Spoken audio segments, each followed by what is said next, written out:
राधे कृष्ण राधे कृष्ण। 21वां सूत्र, कारण के न रहने पर भी कार्य की उत्पत्ति मानने से प्रतिज्ञा भंग होगी, नहीं तो कारण और कार्य की एक काल में सत्ता माननी पड़ेगी। कारण के न रहने पर भी कार्य की उत्पत्ति मानने से प्रतिज्ञा भंग होगी, नहीं तो कारण और कार्य की एक काल में सत्ता माननी पड़ेगी। बौद्ध मत में विज्ञान की उत्पत्ति के 4 हेतु बताए गए हैं, जिनके होने पर ही विज्ञान की उत्पत्ति होती है। यदि कारण के बिना ही कार्य की उत्पत्ति मानी जाए तो उक्त प्रतिज्ञा भंग होती है, और यदि ऐसा नहीं मानते तो कारण और कार्य की एक ही काल में दोनों की सत्ता माननी पड़ेगी। अतः दोनों प्रकार से उक्त मत समीची नहीं है। 22वां सूत्र, प्रतिसंख्या निरोध और अप्रतिसंख्या निरोध, इन 2 प्रकार के निरोधों की सिद्धि नहीं हो सकती, क्योंकि संतान प्रवाह का विच्छेद नहीं हो सकता। प्रतिसंख्या निरोध और अप्रतिसंख्या निरोध, इन 2 प्रकार के निरोधों की सिद्धि नहीं हो सकती, क्योंकि संतान प्रवाह का विच्छेद नहीं हो सकता। बौद्ध मत के अनुसार एक पदार्थ का नाश और दूसरे की उत्पत्ति क्रम निरंतर चलता रहता है। इनके रुकने का कोई भी कारण उनकी मान्यता अनुसार नहीं है। फिर प्रतिसंख्या निरोध बुद्धि पूर्वक सहेतुक विनाश तथा अप्रतिसंख्या निरोध स्वभाव से ही विनाश होना अर्थात स्वाभाविक प्रलय इनके मत से सिद्ध नहीं होता। ये समस्त पदार्थों को प्रतिक्षण विनाशशील मानते हैं, इसलिए दोनों प्रकार के निरोध की सिद्धि नहीं हो सकती। 23वां सूत्र, दोनों प्रकार से भी दोष आता है, इसलिए उनकी मान्यता युक्ति संगत नहीं है।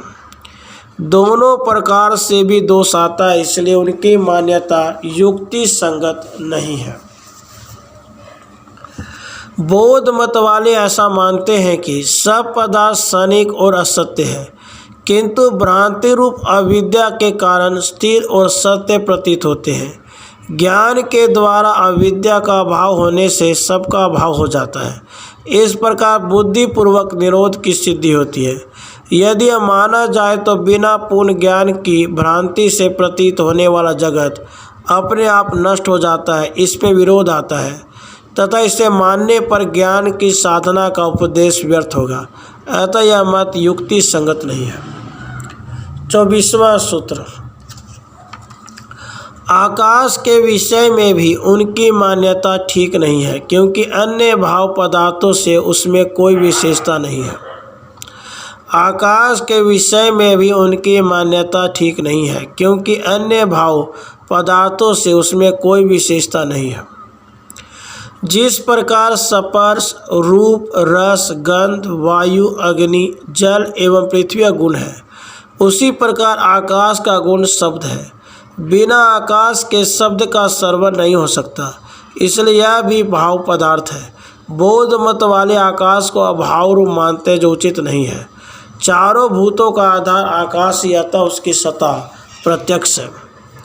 25वां सूत्र, पहले के अनुभवों का बारंबार स्मरण होता है, इसलिए अनुभव करने वाला आत्मा क्षणिक नहीं है। इस युक्ति से भी बौद्ध मत असंगत सिद्ध होता है। पहले के अनुभवों का बारंबार स्मरण होता है, इसलिए अनुभव करने वाला आत्मा क्षणिक नहीं है। इस युक्ति से भी बौद्ध मत असंगत सिद्ध होता है। जिन वस्तुओं का पहले अनुभव किया जा चुका है और उनका बारंबार स्मरण होता है, उसे अनुस्मृति कहते हैं। यह तभी संभव है जब उसे स्मरण कराने वाला आत्मा नित्य माना जाए। यदि वह क्षण में बदला जाता है तो पहले की स्मृति किस प्रकार रह सकती है। बचपन की स्मृति मृत्यु पर्यंत रहती है, कईयों के पूर्व जन्म की भी रहती है। आत्मा इसमें हजारों बार बदल जाती है, तो यह स्मृति कैसे रह सकती है। इसलिए बौद्धों का क्षणिकवाद सर्वथा असंगत है।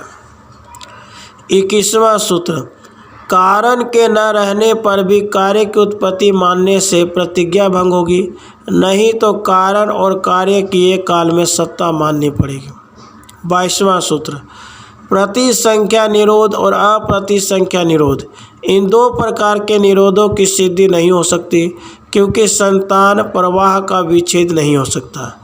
23वां सूत्र, दोनों प्रकार से भी दोष आता है, इसलिए उनकी मान्यता युक्ति संगत नहीं है। 24वां सूत्र, आकाश के विषय में भी उनकी मान्यता ठीक नहीं है, क्योंकि अन्य भाव पदार्थों से उसमें कोई विशेषता नहीं है। 25वां सूत्र, पहले के अनुभवों का बार बार स्मरण होता है, इसलिए अनुभव करने वाला आत्मा क्षणिक नहीं है।